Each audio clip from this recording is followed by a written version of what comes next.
आज मैं आप लोगों से धूप के बारे में बात करूंगा और धूप के बहाने ऐसी चीज़ों के बारे में भी जो कि हमारे जीवन के लिए बहुत ज़रूरी हैं, लगभग अनिवार्य, लेकिन जिनकी ओर हमारा ध्यान नहीं जाता, जिन्हें हम बार बार भूल जाते हैं।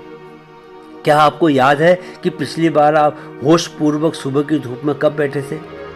सुबह की धूप इसलिए क्योंकि इस धूप से आपको वह सब मिलता है जो आपकी अच्छी सेहत के लिए बहुत ज़रूरी है। डॉक्टरों से बात करें तो वे विटामिन डी का नाम लेते हैं, जिसकी आज लगभग हर आदमी में कमी पाई जाती है, खासकर कॉस्मोपॉलिटन सिटीज़ में रहने वाले लोगों में, क्योंकि उन्हें सुबह के वक्त इतनी फुर्सत ही नहीं मिलती कि सारे काम छोड़ धूप में कुछ देर बैठ जाएं। ऐसा नहीं कि आप अपनी सेहत की कीमत को नहीं समझते, बखूब समझते हैं, और ज़रूरत पड़ी तो आप अपना घर गिरवी रख घर में रखे पुश्तैनी गहने बेचकर भी अपना इलाज करवाएंगे। नहीं करवाएंगे क्या? लेकिन आप यह नहीं जानते कि आपकी दृष्टि कितनी संकुचित है। आप जाने कितने सालों से कोल्हू के बैल की तरह एक जैसा जीवन जी रहे हैं। सुबह एक ही टाइम पर घर से निकलते हैं, शाम को ऑफिस से निकलने का भी वही फिक्स टाइम, रोज़ एक ही समय पर सोना, उठने का भी एक ही समय, वह भी लेट, रोज़ एक जैसी बातें सोचना, एक जैसी दिनचर्या आपकी आदत बन चुकी है और इसमें कहीं धूप का नामो निशान नहीं।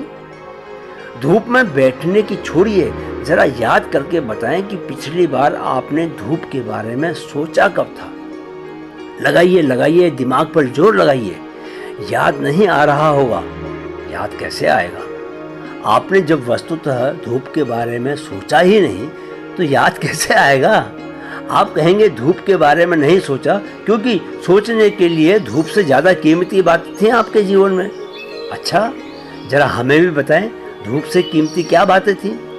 आप कहेंगे नौकरी के बारे में बहुत सी बातें थी, टारगेट पूरे नहीं हो रहे थे, इकोनॉमी डावाडोल हो रही थी देश की, नौकरी पर ऐसा लग रहा था कि संकट के बादल गहराते जा रहे हैं, परिवार में संघर्ष अलग चल रहे थे, बीवी से आए दिन झगड़े और टीनेज बच्चों की अलग परेशानी, घर के हजार काम और दिमाग में हमेशा चलने वाले ये नेगेटिव थॉट्स। आपकी लिस्ट का कोई अंत नहीं।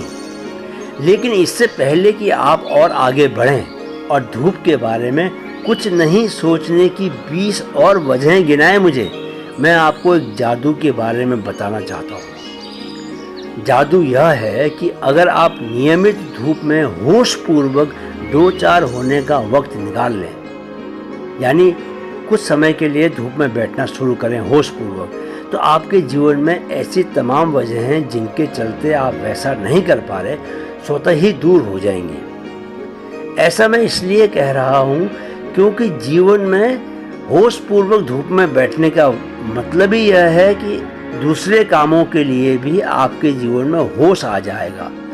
होश के आने से ही हमारे जीवन में जो परेशानियां होती हैं, जो तकलीफ़ें होती हैं, जो संकट होती हैं, वो टलते हैं, क्योंकि वो होते ही इसलिए हैं क्योंकि होश नहीं होता।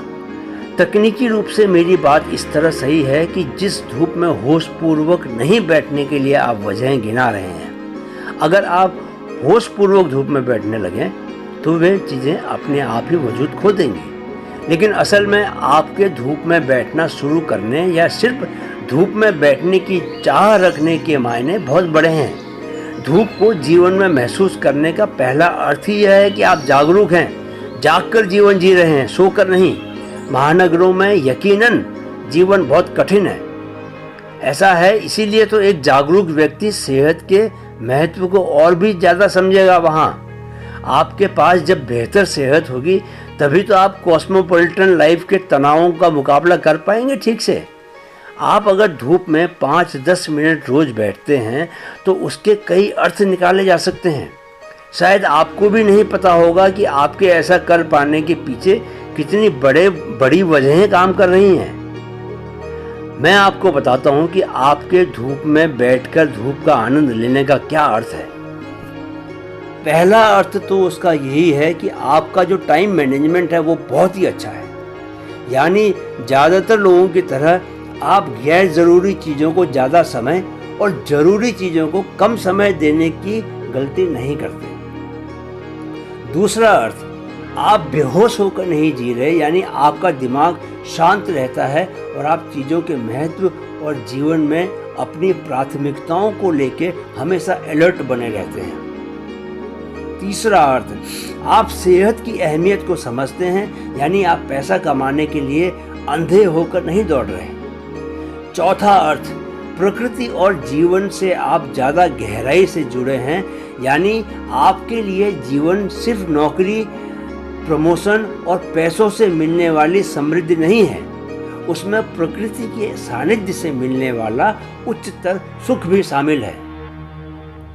पांचवा अर्थ, आप प्राकृतिक शक्तियों के आगे समर्पण करने में ही अपना भला समझते हैं, क्योंकि आप में अपनी शक्तियों को लेकर अहंकार नहीं है और न आप ईगो यानी अहम से नियंत्रित होते हैं। एक सुखी जीवन बहुत छोटे छोटे सुखों से पूरा बनता है और उन छोटे छोटे सुखों में धूप सेकने का सुख सबसे बड़ा है। आप किसी भी शहर में क्यों न रहते हों, धूप हमारे लिए इतनी कीमती हो चुकी है कि न सिर्फ आपको नियमित रूप से धूप सेकने के लिए वक्त निकालना चाहिए, जब भी धूप में बैठने का मौका मिले तो थोड़ी सी धूप जेब में भी भर लेनी चाहिए, ताकि ज़्यादा देर तक आप उसे सेकते रह सकें। क्या करें, आप जितना व्यस्त रहते हैं, जितने ज़रूरी काम आपके सिर पर पड़े रहते हैं, उन सब के होते हुए तो धूप को जेब में भरकर ही काम चलाना पड़ेगा ना।